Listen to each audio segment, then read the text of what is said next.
Dando continuidade à história do Brasil, hoje iremos falar sobre o ciclo da cana-de-açúcar. O ciclo da cana-de-açúcar, ele teve início no Brasil colônia na época em que foram criadas capitanias hereditárias.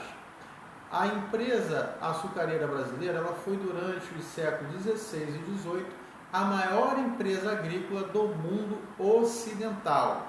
Vejam a grandiosidade desse ciclo de açúcar aqui no Brasil.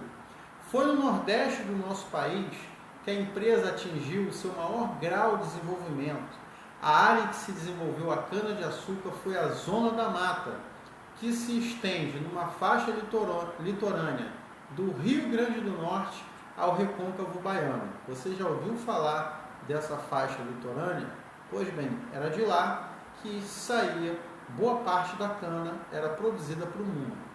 A cana-de-açúcar, com o crescimento da produção açucareira, ela notadamente em Pernambuco e na Bahia, o Nordeste ele se tornou um centro dinâmico da vida social, política e econômica do Brasil.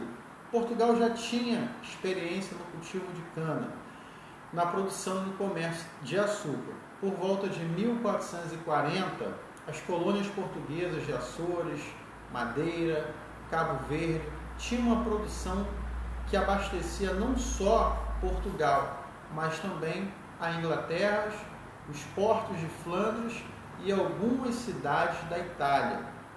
Em 1530, as primeiras mudas de cana-de-açúcar elas foram trazidas da Ilha da Madeira, aqui para o Brasil, na expedição comandada e capitaneada por Martim Afonso de Souza.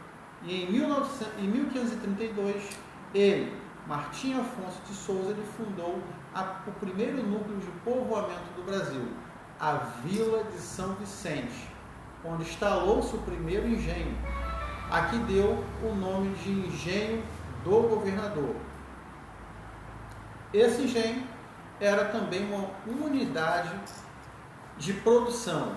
O engenho açucareiro era o local onde se fabricava o açúcar, tá? É o local onde se estava a moenda, a fornalha e a casa de purgar o açúcar.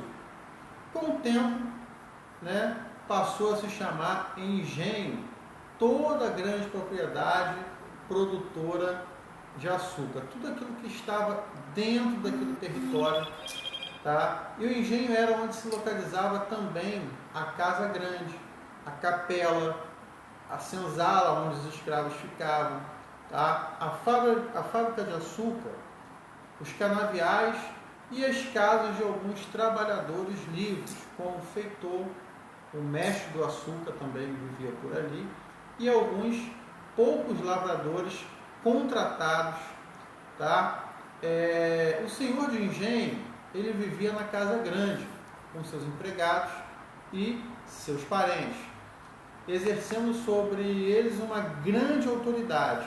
Os negros, você sabe o que fazia, eram explorados com a mão de obra escrava e habitavam as senzalas.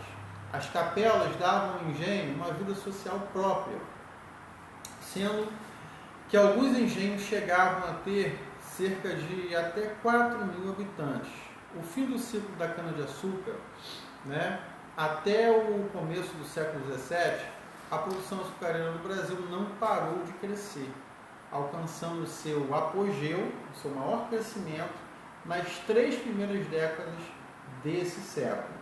As principais causas do fim do ciclo da cana-de-açúcar, podemos dizer que foram: em 1580, Portugal passou para o domínio da Espanha.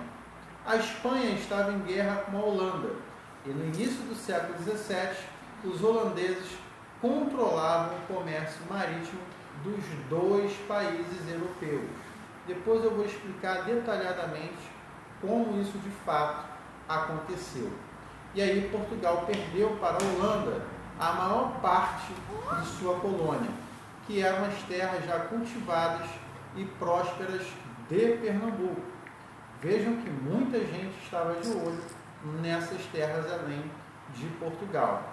E aí esse mercado de açúcar para Portugal, ele desorganizou-se e a produção começou então a cair. Em 1640, quando Portugal se viu livre do domínio espanhol, o Brasil já não era importante no mercado mundial de açúcar. A produção de outras colônias europeias, principalmente a das Antilhas, havia superado a produção brasileira. E aí a concorrência acabou passando por cima da produção açucareira. Por encontrar mais facilidade no mercado europeu, durante todo o século XVII, o Brasil tentou recuperar a produção, mas não conseguiu. Com isso, findava aí um grande ciclo da cana-de-açúcar e a colônia entrou numa estagnação em relação a Portugal, que só terminou no início do século XVIII, quando começava o ciclo do ouro, que será o nosso próximo tema de estudo. Não perca, estudem o tempo todo. Forte abraço. Não deixem de fazer as suas anotações.